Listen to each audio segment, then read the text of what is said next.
Welcome back to another episode of the Bull in the Cup podcast. I'm your host, David. And I'm the co-host, also David, David's dad. All right, welcome everybody to another episode. Sorry that we missed last week. Dad's fault. Got tied up with work, but we're back now. Lots been going on in the world, and a really exciting episode today on rideshare apps and how they make their money. You're going to love to hear this. But first, let's dive into what's been going on in the world. A lot of Trump tariff stuff. Talk to me, David. What's been going on the tariff front? Well, the Trump tariff updates is a 10% global minimum tariff and basically 15% or higher tariffs for countries with trade surplus with the U.S., which basically means if the U.S. gives them less things than they give the U.S. Yep. Yes, and then they gave recently a 25% tariff on India and a 50% tariff on Brazil. Some steep tariffs, and certainly there's been some reaction in the market. We didn't see as much as we saw back in April when these first came out, but we certainly saw some reactions. And Amazon, got hit pretty hard the first day the tariffs were announced, which we'll get into. But what else was going on? What about the jobs report? What happened there? Well, the job growth slowed much more than people expected, which was like a bit surprising, and the person who was reporting the data got fired. Yeah, so kind of an extreme measure to have Trump fire the person in charge of the data. So obviously, not the firing of the person, but the actual slow growth in the jobs data combined with the tariffs was two tough hits for the economy. And so certain stocks really took a hit on that. We did see Amazon went down $19 in a day. So when we were recording this, it was at $213 a share, but $19 it went down in a day when those tariffs were announced, which coincided with some weaker than expected Q3 income. So kind of a double whammy for them as we kind of monitor what's going on with Amazon. So with those tariffs though, and with the jobs report issue, there's some concern. People are still cautiously concerned about what's going on in the market and if this is going to lead to increased prices, which again, with increased prices, people buy less stuff and companies be making less money. So something to watch out for. But let's talk about, what are we talking about today, David? Today we're going to be talking about how do you think ride shares make their money? Oh, okay, perfect. Well, ride shares, we're talking about, Uber, Lyft, that take people places, or like DoorDash or Grubhub that bring you your food. So Uber, I believe they make their money with, their stock's taken off, so clearly they're making more money, right?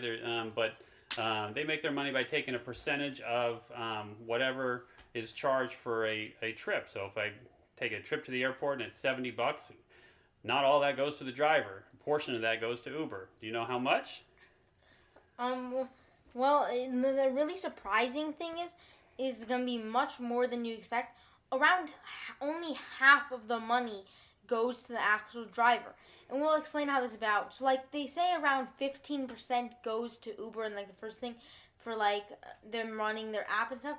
But then they also have, extra this many percent and this much percent because the Uber, for different things like insurance, taxes, and regular fees and operational expenses. Well, that's really fascinating that you talk about that, because when Uber first came out, it was fairly cheap, and we've all noticed it's kind of gone up in price.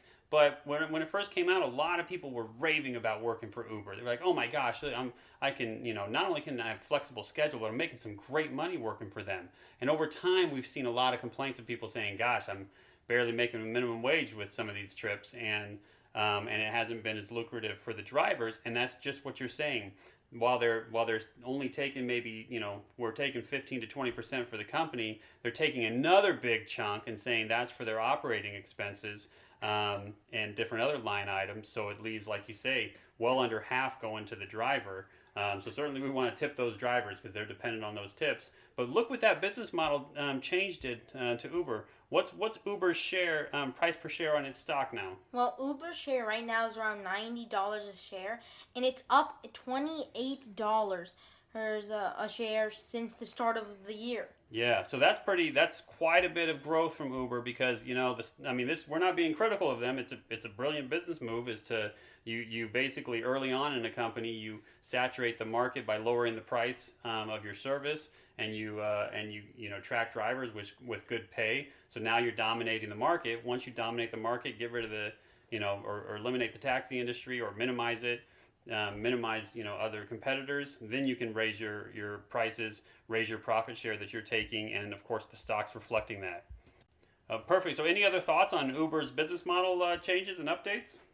Well, one more thing. Uber has another really interesting way of making more money.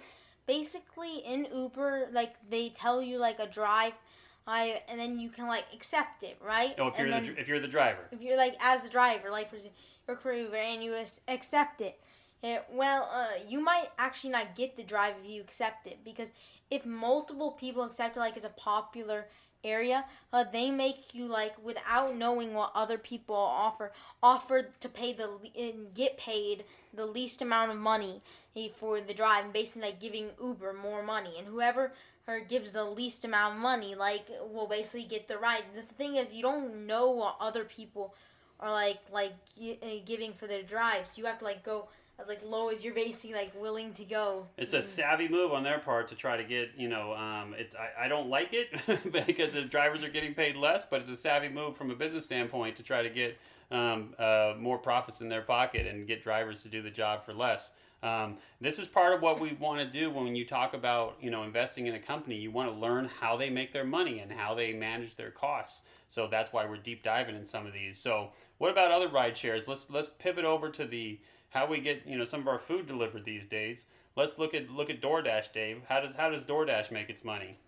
Well, DoorDash is it makes its money from a service fee, basically taking a percentage of the food sale from 15 to 30%. That's perfect, right? That's just it, right? So if you buy just to use easy math, $10 in food, could be $2 or $3 of that order. 15 to 30% goes to Uber. Obviously, if you pay $30 in food, maybe they're going to get $9 off of the order. And so that's one way they make money. They also may charge a few bucks in a service fee to you as the customer for using their app and ordering food through their service. And so that's what they're kind of how they're making their money. Now that's caused kind of two chain reactions. One is on the restaurant front. Restaurants, in turn, what are they going to have to do if they're having to give 15 to 30% of their what you're paying the restaurant? Well, they're going to charge you more, right? Which is what they do, because if you can actually do this yourself, go to a place you want to eat, maybe pizza or something. You click on it by picking it up, or you click on it by using DoorDash. They change the price because since they're getting charged around 15 to 30%, they're going to charge you around 15 to 30% because they don't want to pay for it themselves. Right. We just did this the other day with Subway. We went to the Subway app for the Subway near our house, and it was $10.99 for a foot-long turkey sandwich. And we went over on the DoorDash app, and it was $13.49 as the base price for that same sandwich. So, of course, they had to raise the price if we were going to go through DoorDash. Now, so that's what the restaurant has to do in response. Now, the drivers, this is a tough market for the drivers here. What do the drivers get paid to drive for DoorDash? Well, the drivers get paid around the DoorDash says that they pay the drivers around $2 to $10. But lots of drivers state, if you read online, that they only get paid around $3 per order. Right, $3 per order. That's not a lot. So if they're getting paid $3 per order, which is typically what's being charged to the customer as the service fee. So that's really what the business model is. It's let's pay the driver what we're charging the customer, and then we're taking as our almost profit minus our other operating expenses what we're taking from the restaurant.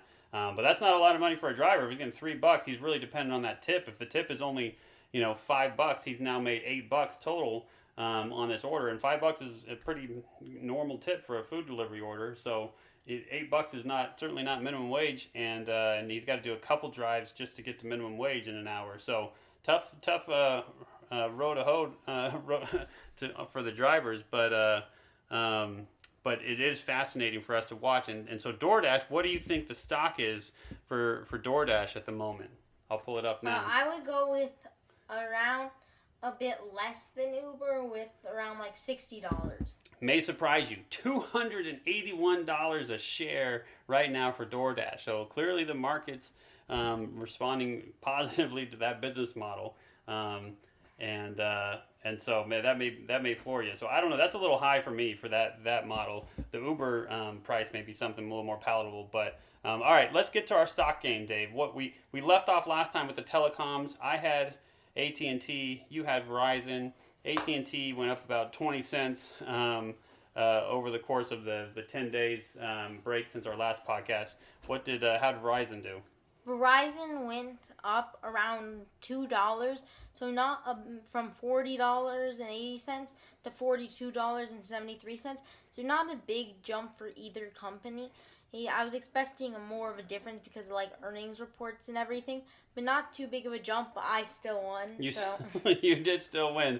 So we've got earnings report coming out, I think tomorrow, for DoorDash and Uber. So we want to, in honor of their earnings report week, that's why we highlighted how rideshare companies make their money. What do you want to take? Do you want to go first? What do you want to take this week for your stock pick? I will probably take what you seem to be wanting to take, which is Uber. Yeah. I mean, Uber's already gone up considerably this year, but it's clearly got a business model that's working, and I think it's going in the right direction from a company profit standpoint. All right. Well, I'll go the competitor route. I'll go with Lyft. So you're basically just getting the worst version of Uber. Okay. Okay. We sound like we were sponsored by Uber here at this point, but no, I'll go with Lyft. It's only $13 a share. Hopefully, they can get some positive news to come out. I know they're doing some deals in Europe that'll hopefully help them out a little bit. So, all right, that's our competition this week. Hope you enjoyed learning how rideshares make their money. Anything else, David?